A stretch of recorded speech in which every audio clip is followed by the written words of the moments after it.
What's going on? All the great people and all the great land. You already know who it is. Happy New Year to everybody out there. We in 2026, baby. Your boy Nicholas Wilcox, your guy Johnny Main on the ones and twos. Welcome to a special Saturday edition of the Fantasy Football Show. We're going over the props and DFS overall slate for tomorrow's games. We're starting at 4:30 and 8 p.m. EST Saturday night. Johnny, say what's up to the great people. Hey, happy Friday to everybody, man. This is different beat, different vibe. 2026 already out here, man. Trying to get right, trying to do right. You know what I mean? All gas, no brakes this year for you, man. So happy 2026, man, and happy Friday evening to everybody who's tuned in tonight. What up? So, AKA Johnny worrying about his liver in 2026. It's going on cold for that. Yeah, man. Yeah. Going dry January here, man. I actually just got back from the gym today too, man. So yeah, so it's about to go down, man, for sure. So 2026, get it how you live, you know. Get it how you live is right, man. Shoot. Nah, just go out here and be the best version of yourselves out here for the new year, literally. You know what I'm saying? Just what is it y'all want to go accomplish? Go ahead and handle that. And worry and just have tunnel vision for the things that you want. So, first time here, like, subscribe to the channel. Your favorite fantasy football homeboys at here. You know what I'm saying? So we out here for your people. You know what I'm saying? If you've been obviously there's people out here that want championships because of our advice. You know what I'm saying? Want some decent money this past season. You know what I'm saying? So go ahead, give us that like, subscribe to the channel. You know what I'm saying? We out here trying to get to 200 subs before the end of the NFL season is here. So please give your boys a shout. With that being said, yeah, we're here on a Friday night, people. Let's go and let's get it. We out here about to give y'all a little, a little bit of a sizzle. Want pregame, whatever, Sunday. So that being said, look, it's win or go home now, literally. It starts on Saturday, which is pretty remarkable.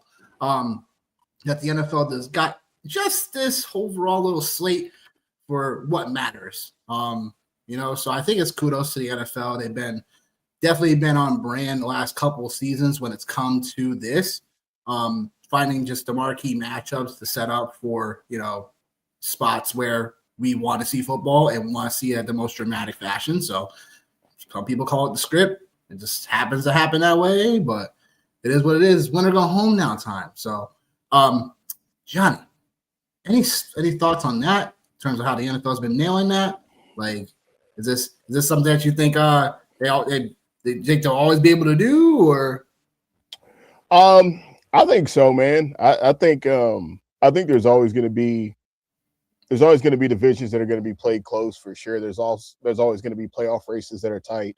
I think too, there's a lot of historical records that are now up for grabs when you think about individual accolades now with the one game that's being added to the season. I know some people feel certain types of ways about it. I know I've heard some teams talk about, or some people just overall just talk about, it's more important for players to be healthy versus, what seed it is they get. So I think there's a lot of different concepts and a lot of different views, a lot of different takes on it. I think too, incentives for players, man, not only just historical, record book stuff, team records, contractual stuff. There's a lot of different narratives, I think, that come into play in week 18. I think, especially with it being a lot of division-based games. I think that's the one thing I do think the NFL did get right is the division-based games. I don't even know. I think, literally every single game, they're all division games this week. And some of them mean something, some of them don't. But even still, though, right, it's still for bragging rights inside the division. So there's a lot of things, man. And there's also coaches as well, man, still playing for their job, man. Raheem, you know what I mean?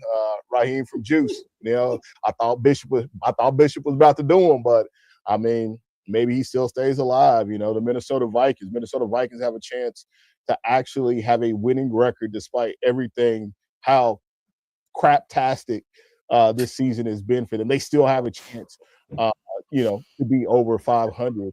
I mean, there's a lot of different narratives, man. I could definitely put out there as well. But I think the NFL, like one of the few things I think they've got right from the consumer side of things is having meaningful division games in Week 18.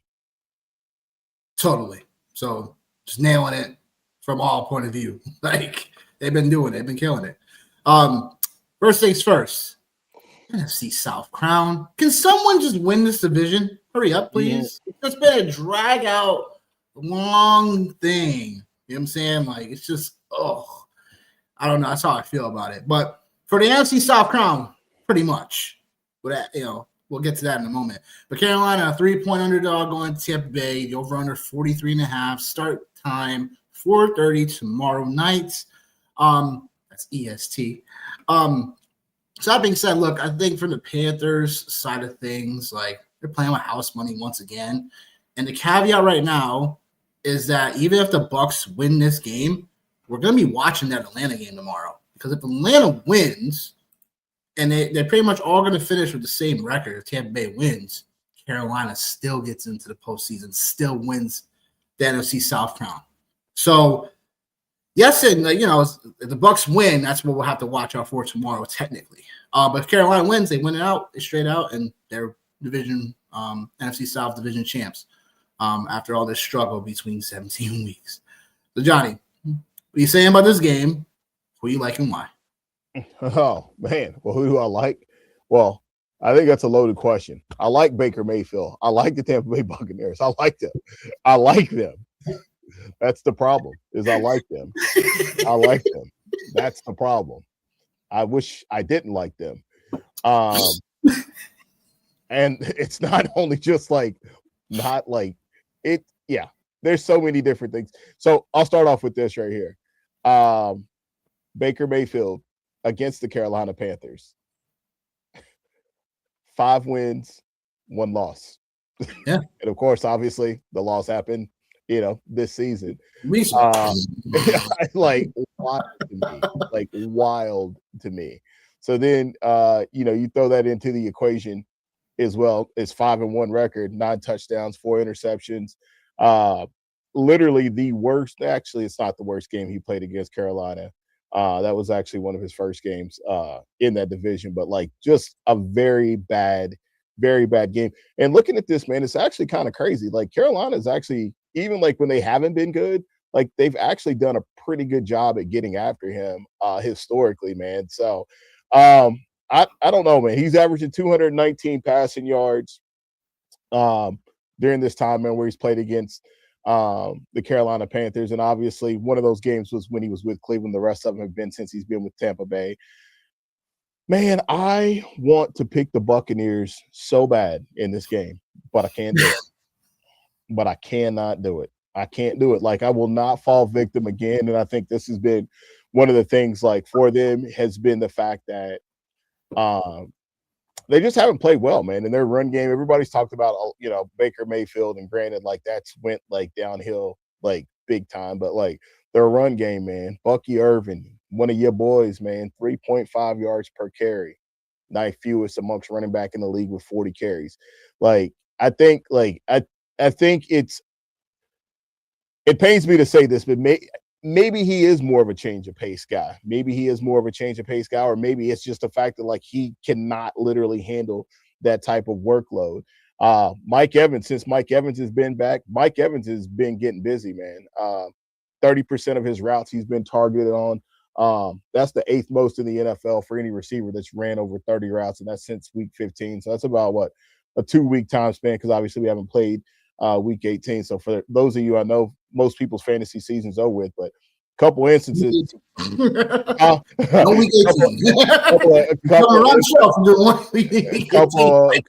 Couple instances I know in some leagues where Mike Evans was dropped, and if he was dropped, you were able to pick him up, man, and hopefully it worked out pretty well for you in that space. So yeah, and then Emeka Egbuka, just I don't even know what happened, man. I don't even know. It's went downhill, man. But he's still second in the league for incomplete air yards. So I really want to take the Bucks, if you can't tell. I really want to take the Bucks. but I'm not gonna do it, man. I fell victim to him all year long, and this it feels like this is a spot where Baker Mayfield just comes up big, man, and just wills his team to a win. But I can't do it. I can't do it, man. I cannot do it. I can't do it. I won't do it.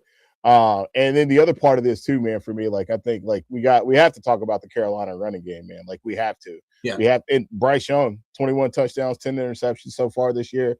This is it, man. Like this is it. This is what they've wanted. They're in a prime position to go win the division. I'm gonna go with the Carolina Panthers in the upset for the NFC South crown. I got to do it, man. So, and plus the points too, like the points that's the other part of it too, man. I can't see it, man. I think Carolina's hungry. They haven't been here before. It's been a long time since they've been here. Yeah, man, give me Carolina, bro. And if you want to talk about DFS ownership too, I'll hit on that like super quick before I kick it over to you. Yeah. DraftKings wise, Bucky Irving, 46% owned. It looks like he's going to be the highest owned player. Interesting. Let me ask you, are you doing it? Are you playing him? No. Yeah, fair enough. No. Fair enough. It's not that I don't believe in Bucky. I just don't like how the way they've been utilizing him since he's been back. He's been getting touches. It's just more about like the goal line. It's like you're literally putting Sean Tucker in it every time. And it kills the upside, kills the ceiling for him. So that's where I'm like, and he hasn't been getting the catches out the backfield. You know what I'm saying? Rashad White's been there doing that. So it's been a committee thing, in my opinion, since Irving's been back. And it's kind of been a pain in most people's sides just due to that. But I think you made some phenomenal points with the Panthers and the Bucks. I've just been back and forth. Both of these teams have annoyed me all year long, literally. It's like anytime you thought the Bucks would just show up and do their thing, they haven't. And anytime you think Carolina would, just not perform as well, they show up. So I'm kind of should have some liquor in this, but I don't. Like it's literally a toss-up for me. Like I came on air saying I was gonna go Carolina, but now I'm flipping, I think, towards the Bucks, just because I know like the numbers don't really look well. I just know Tampa Bay at home with the weapons they have on offense and how bright it's all depends on Bryce Young for me and whether I believe in his ability to get it done or not. Which he did a couple weeks ago. But man, I don't know. It's like Bryce Young is literally like the person right now that I'm like, am I on? Am I off on him? Like, I don't know. I think that I'm just gonna go with the Bucks because I just think that they're too talented. And I think if they lose this game, I think Raheem Morris is definitely out. As head coach, they lose this game. 5 of the last 6 games you've lost. And now it's put up or shut up time, literally, for the Bucks. And this offense that I feel should be a lot better and should be playing a lot better, but for whatever reason, is not. So I'll just go with the Bucks because I just believe in the talent. I believe Tristan Wirfs. I think the last time I checked, he was supposed to be playing, so that would be huge for them. I'll check that right now to make sure because I thought he was going to play. So he is going to play. So that's a pretty big thing for me. I think Tristan Wirfs will give Baker a little bit more time in that pocket to dissect.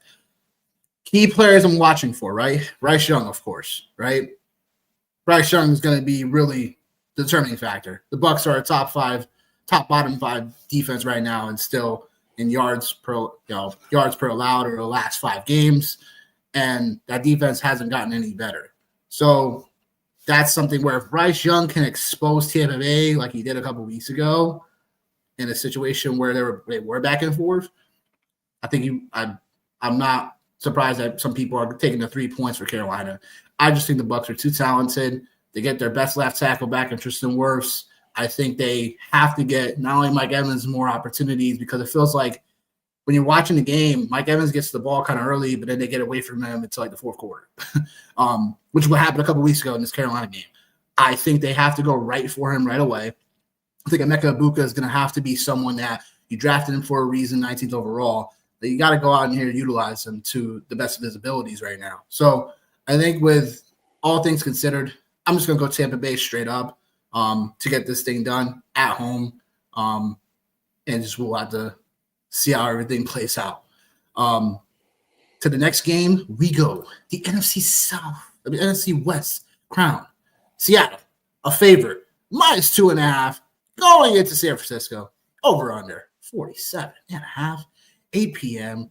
Eastern time start. Johnny, taking your boy Seattle? What's happening here? You taking your people or what? Yeah. I don't know why, what would deter you away from that? Yeah, like I'm not sure like what would make me want to do that. Brock Purdy's been playing some really good football. I will say that. And the 49ers offense is they have definitely been cooking. Definitely been cooking. They have been. Yep. But dare I say, if we want to talk about talent on the offensive side of the ball, Seattle's got some pretty talented weapons as well. And I think defensively, we know what it is they bring to the table. Like, we know what it is that they bring to the table. And I just like the 49ers are a really good football team, and they have been a lot of fun over the last couple of weeks. Like, let's just start there. Like, they've been a lot of fun. But Sam Darnold, man, let's talk about it real quick. Highest passer rating in the NFL on throws from outside the pocket. Brock Purdy, third in the NFL in that mark. So you're talking 115.5 and 111.4 for both of those two guys. Darnold's completed 62% of these passes, while Purdy's hit 11 of 15 for 132, and obviously the 4 touchdowns since the Week 14 bye for the Niners. So you're talking about two quarterbacks that are playing really good football. I think it just boils down to which defense is going to play better and which defense is going to make plays. San Francisco just hasn't stopped anybody. Like, they haven't stopped anybody. One of your favorite stats, man. They play a ton of cover 4, so obviously, like, this gives JSN the opportunity to absolutely get busy. And then you think about guys like Ken Walker. Son of a bitch. I know, hey man, like it's there. Like it's what I'm showing you love. I'm showing you the love. No. I'm showing you the love. I'm close to you on that one. Yeah. I don't go mixtape Wheezy. You know what I mean? I don't have to be the merit. Yeah, I give you a credit. So I think like there's that, man. That's one of the things that obviously like to pay attention to. And then Brock Purdy, pretty good record, man, against Seattle. 6-1 against these guys over the last 6 games played. He's put up some pretty solid numbers, man. He's had a 105 QB rating is what he's averaged during this time frame, man. So obviously he's had some pretty big games, man. 277 yards and 2 touchdowns. I feel like this was back in like week 1 or week 2. I think is when that game was played before we really knew what Seattle had. Right. Yeah, I'm just gonna take this. I'm just gonna take the Seahawks, man. Like in this space. Again, like would it surprise me if the 49ers won? No, I think this game is definitely a lot closer in respect than the Carolina Tampa Bay game. So I think either one of these teams could win. I think you could obviously make a case and an argument. You can make a case and an argument for either one of these teams to go out and do a lot of damage in the playoffs, just in general. So, yeah, man, I'm going to take the Seahawks, man. The safety, the security, the run game, and dare I say that the Seattle Seahawks. Here's the narrative. I've already got it. The Seattle Seahawks come out and out Shanahan. That's what's going to happen. There it is. They're going to run the ball, except for, obviously this team, they've ran the ball at one of the highest clips, if not the highest clip in the NFL. You get Sam Darnold outside the pocket like we just talked about, get him on the run. You get JSN involved, obviously. They're going to out Shanahan in this one is how this is going to shake out. Although the other narrative too, like as I'm continuing to cook these narratives in my head, both of these guys like crazy familiar with each other, obviously, because Sam Darnold, I just now remember this actually, that Sam Darnold really credited Brock Purdy for a lot of his growth while he was there in San Francisco as the backup. So I think just a lot of familiarity there is really awesome, and it's great to see Sam Darnold, what he's been doing, man. And I'm low key, man. I'm rooting for Sam Darnold, low key, man. He got a big head, but like literally, he got a big head. Might have like one of the biggest heads a human being can have. But I'm rooting for him, and I'm rooting for the Seahawks, low key, man. Yeah, that's fair.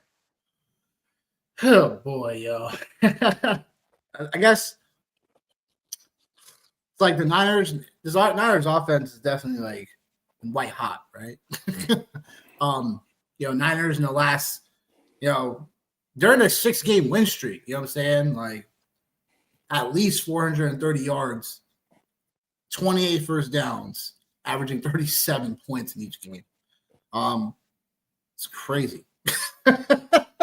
Something. I'll just say that. Darnold leads the NFL in giveaways this season. That's my whole thing. Do I believe in this Niners defense, who we know is a bottom 5 team still in pressure rate, and about league average when it comes to takeaways? Like, that's where I kind of like, do I believe in that or not? And then, yeah, like, look, I think we know who the Seattle RB1 is finally, I think.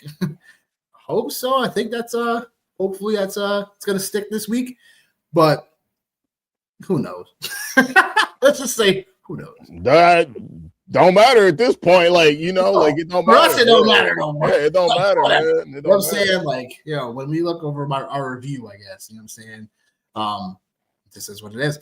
But I'll just say this. I think we're going to see a good game here. I expect the over. Give me Seattle. I think that Seattle is too put together right now at this point. I think that the Niners are still going to be, I don't think they're going to get stifled. You know what I'm saying? But it's definitely a completely different team. Both teams are, obviously, since week 1. So I'm expecting a good game. I'm expecting Seattle to take this one. I believe with Seattle, with the win here, they keep the Rams at 6 seed. Believe that's the case if they win. So we'll just have to find out what happens. I do expect Seattle to take this one.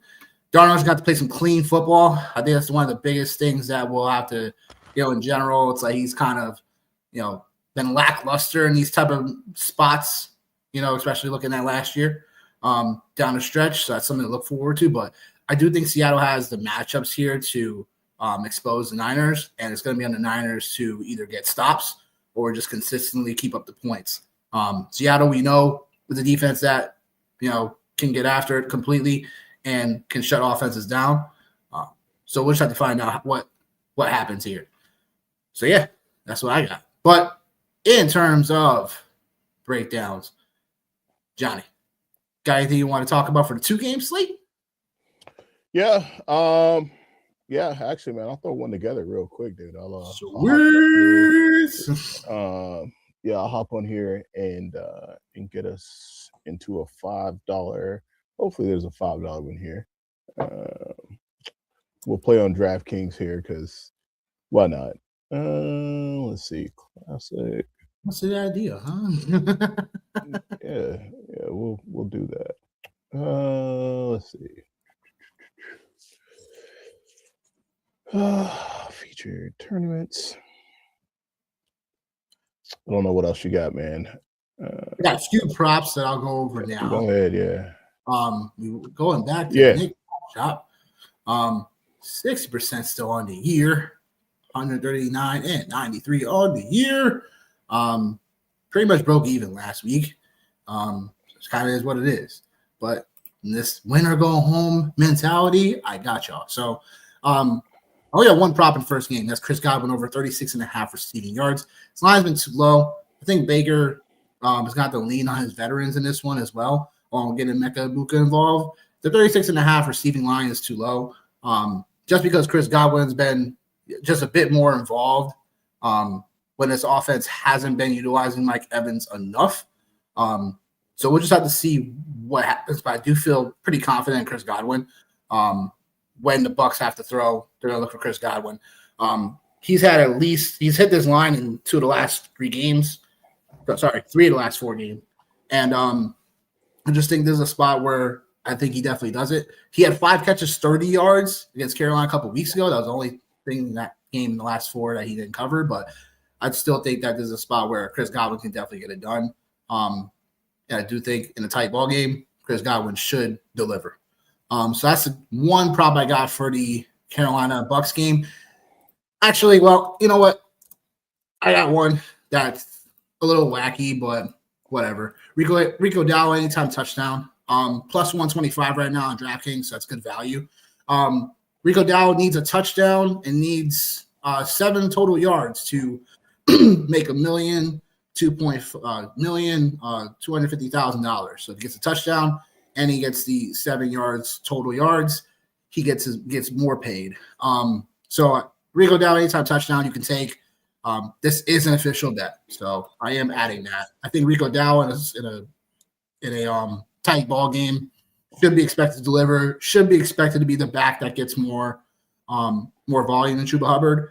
So Carolina should have a few opportunities at the end zone just because of how the Bucs defense has looked over the last 5-6 weeks. So Rico Dow has a chance to score.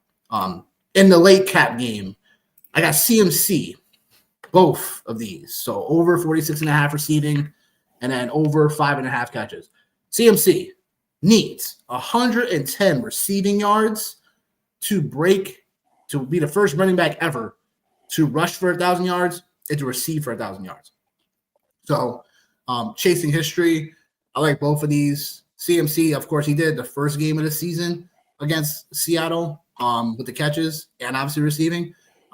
Receiving yards has been a little bit harder to come by over the last couple of weeks, but I think in a game where Seattle allows the most receptions to running backs, CMC we all know is elite of the elite. So I'm taking that. Well, I'm taking both of these. Sam Darnold over 1.5 passing touchdowns. Sam Darnold needs 3 touchdowns to hit incentive. I think he would get $3 million if he gets 28 passing touchdowns by season's end. So 3 touchdowns definitely susceptible in this one. Like we talked about earlier, Niners pressure doesn't bring much against their average defense this season due to, no Fred Warner, obviously no Nick Bosa, stuff like that in the lineup. So this defense is very susceptible to getting thrown on. So, yeah, I think Sam Darnold should be, if anything, should hit the prop. The 3 touchdowns, we'll have to see. But I think 2 is definitely in the cards, and it's a pretty decent line over at DraftKings. And then I have Charbonnet over 40-plus rushing yards. I do think he's the RB1 now in Seattle. Like, I don't really think there's much ifs, ands, or buts about it.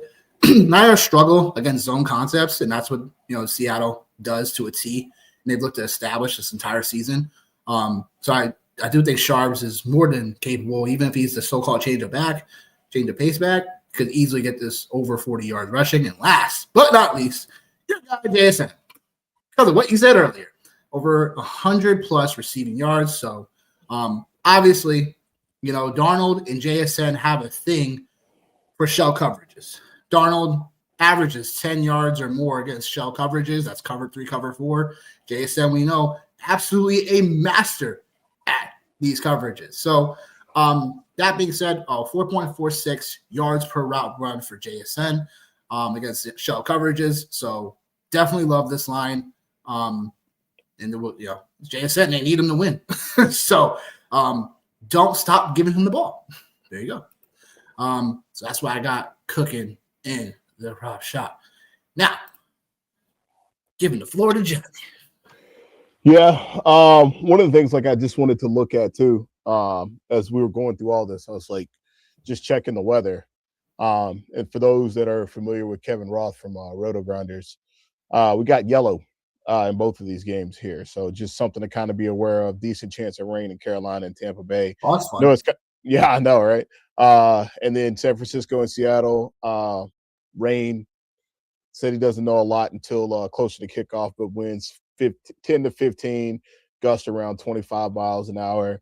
So it might be interesting to see how this all shakes out. And to the point, like your Rico Dowdle called, man, like if it is one of those type of games, I don't know, man. It's always something funny about like those underdog teams in those games with inclement weather, man, because weather is the ultimate equalizer in games like this. So, all right. So let's get to it, man. All right. And we are off like a dirty pair of skivvies here. All right. So there is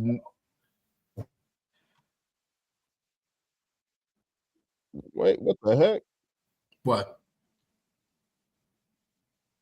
What? What the heck? I am literally hearing stuff in my ear right now. Hold on. What is going on? Can No you hear idea. that? Nope. Can you hear that? Nope. I just hear your voice. And now I don't hear your voice.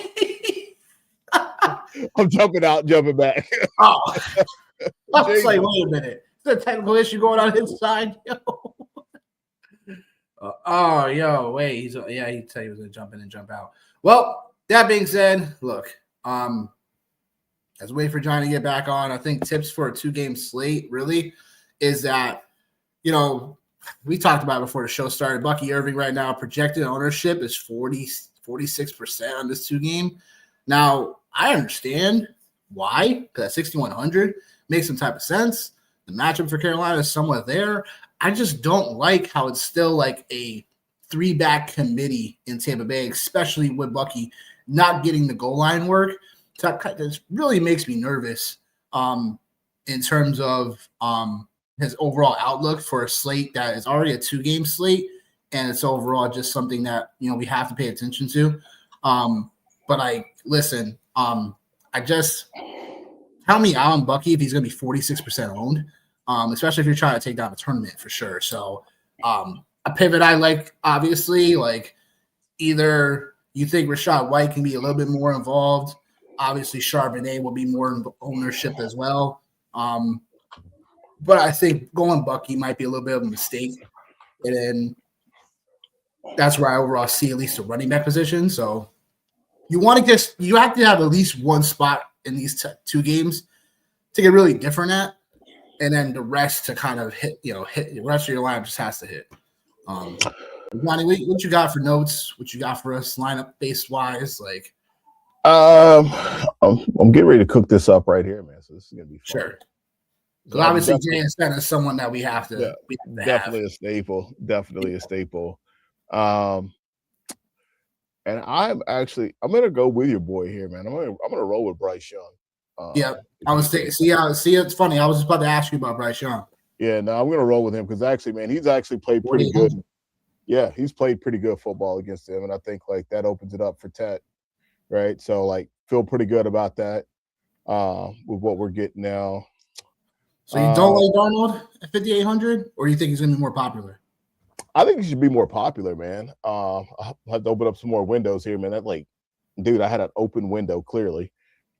I was like, what in the world? I know what was happening. I was like, doing my own thing. Yeah, Sam Darnold is he's the projected highest owned quarterback on the slate. So it's almost split right down the middle with quarterbacks. So Darnold's at 27%, Bryce Young's at 22, Baker 26, and Purdy at 23. So like, if I didn't go Bryce, yeah, it feels like. So is Purdy the contrarian quarterback right now? Then am I hearing that right? He's not. No, it's Bryce. Contrarian quarterback. Bryce Young is 22, so he's the guy. But like, everything is so close, man. It's 27, 26, 23, 22.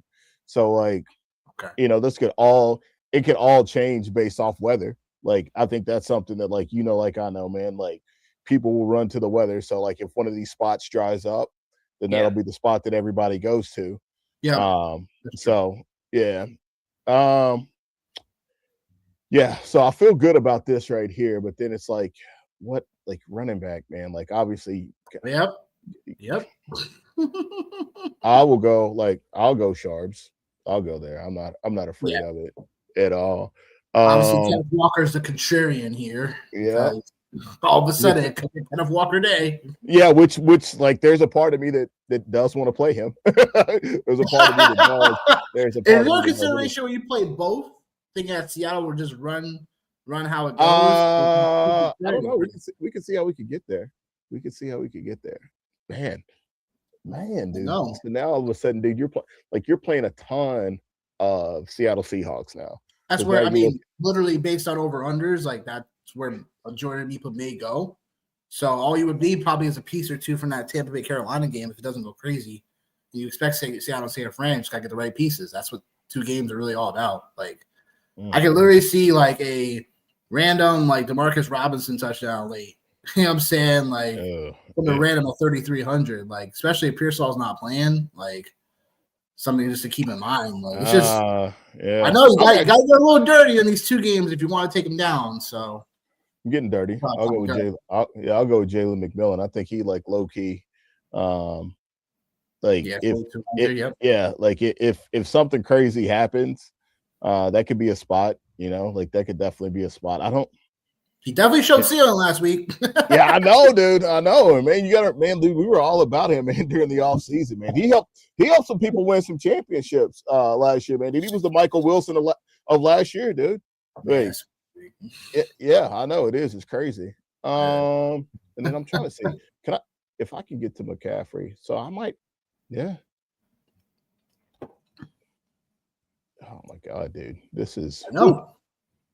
Actually, I think for tight end. Oh, there you go. But then, but then it's like it is overload on Seahawks, though. Overload. Yeah. Overload. Yeah. Like, it is overload on Seahawks. Holy.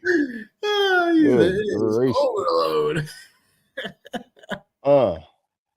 Yeah. Because it's either Kittle, Barner, or you take a shot at Carolina tight ends. Like, ugh. I know. Yeah. Exactly. I don't hate this lineup though. Like, I really don't. Ken Walker, Juwan Jennings, or Chris Godwin, or Emeka. What makes you go Tet? Surprised you didn't go Godwin or Ibuka. Man, Ibuka's been burning me, dude. That guy is. Yeah, he's been burning me. Oh my God, dude. What'd you say? I said, I know, man. Yeah, I know. So then Juwan Jennings then. So Juwan Jennings. So you got 2 pieces from the 49ers game. Or you got 2 players from the 49ers game. You got. It's crazy. Yeah, I know. Yeah, this is it. You're still leaving $200 on the table, which is definitely like a thing to do. Like on this slate, we've got our contrarian play with Jalen McMillan, Bryce Young, like as well. Let me see. If you move on from Bryce, let me see what else could you. Yeah, it's just Bryce. That's it. No, it's just Bryce at that tier. Everybody else is 5,600 or more. Yeah, I know. And it's like, do you really want to take the? I just think from a salary saver perspective, it makes sense to play Bryce Young. I think he's the one that would probably scramble the most too, in a way, out of the rest of them. But yeah, it's like everybody else. Like, but you know what though, man? Like, just to dumb this like way down, like we're playing the best players against bad defenses, and we're playing the best players on the other offenses. Right. Yeah. Like. With the exception of Tampa Bay, like which we have like little to no exposure. Jalen McMillan's the only Tampa Bay player we got.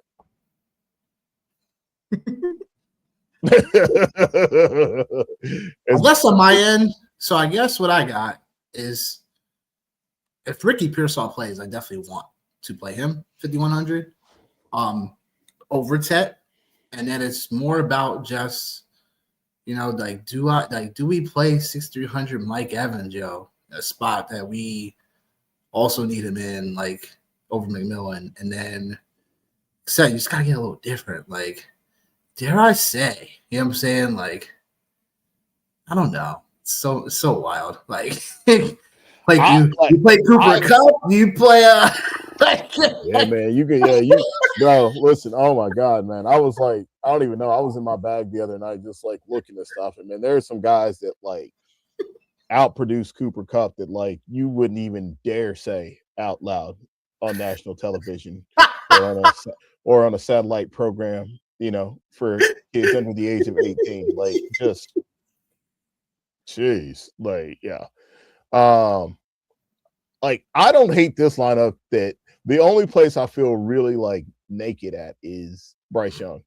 That's the only place like I feel really like, ugh. It's on pricing, you're kind of pigeonholed into it. Yeah. Because like you gotta like you can't not play McCaffrey on this slate. You can't not play JSN on this slate. Like you have to play those two players. Like, yeah, I know. What up? Hey, would we just fresh out the trap? Typical West Coast people.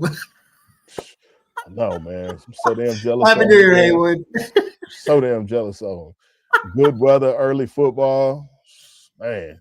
Meanwhile, East Coast dads out here struggling, man. That game last night, you already know, man. I was out here looking like bubbles out here from the wire. Good old Ole Miss, huh? Yeah. Oh, man. All right. Yeah, man. Like this is the one that like this is the one. Because I feel like Ted McMillan, man, like if Carolina's gonna win, he's gonna have to play good football. Like and Carolina's defense is grossly underrated, man. Like they're grossly underrated. So like if Carolina's defense plays ball, then that means that the Bucs more likely than not are going to be held down. And like, man, Baker Mayfield, I have to pull back all my tabs back up again since Haywood, you were showing up on the somehow, man. There was an audio from our show and we were just going in and you were just chatting it up and I couldn't find out which file it was that's open. So I had to shut everything down. It's a mess. Happy New Year, Haywood. After all that, Happy New Year. Yeah, man. Yeah. Shoot. Yeah, this is the one for me though, man. I can't go away from it. Like, here's my pivots. My pivots is going with Coker instead of McMillan. Yeah, that could happen. You know what I'm saying? Going Kittle instead of Barner, and then Pearsall at the flex, and then Carolina defense. That's what I wanted. Carolina defense, I don't mind that either. Those are the pivots for me. I do expect McMillan to come up, but it's like Gerald Coker could be completely contrarian. I know he's capable of in a spot like this, so we'll just have to see. But you got to get a little different on this slate, like you said, to avoid Ford, CMC, and JSN. Like you got to get a little different. So if the Niners are going to be anything, they're going to showcase what they've been showcasing last several weeks. Like I want Kittle and Pearsall, you know what I'm saying? Because it's like those should be points coming back on the back end. So yeah, well, you got to make sure too. Like the other thing about Kittle and Pearsall, man, like you got to make sure they're playing. Like that's the other thing. Yeah, that's the other thing. That's the other thing for me is I'm like, well, like, and I mean, dude, if we look, I'm trying to find it right now. Yeah, I mean, there's a little bit of a gap here, man. So crazy stat, just to confirm this Bryce Young play. Bryce Young has had more top 5 QB finishes this season than Baker Mayfield. That's wild. Yeah. I can understand why because of the scrambling, but yeah, more top 5 finishes. Oof, wow. Yeah, he's had more top 5 finishes than him. And Bryce Young's had 4 top 12 finishes on the season, and Baker's had. Watch him go out and play, put up a performance of 12 points. Yeah, which will make me hate him even more. Like, yeah, I just hated Baker Mayfield because he got drafted by the Browns. I didn't hate him because of where he went to college at. Oklahoma, I could do. And he survived. Yeah, dude, it's the worst. He didn't wither away. Yeah.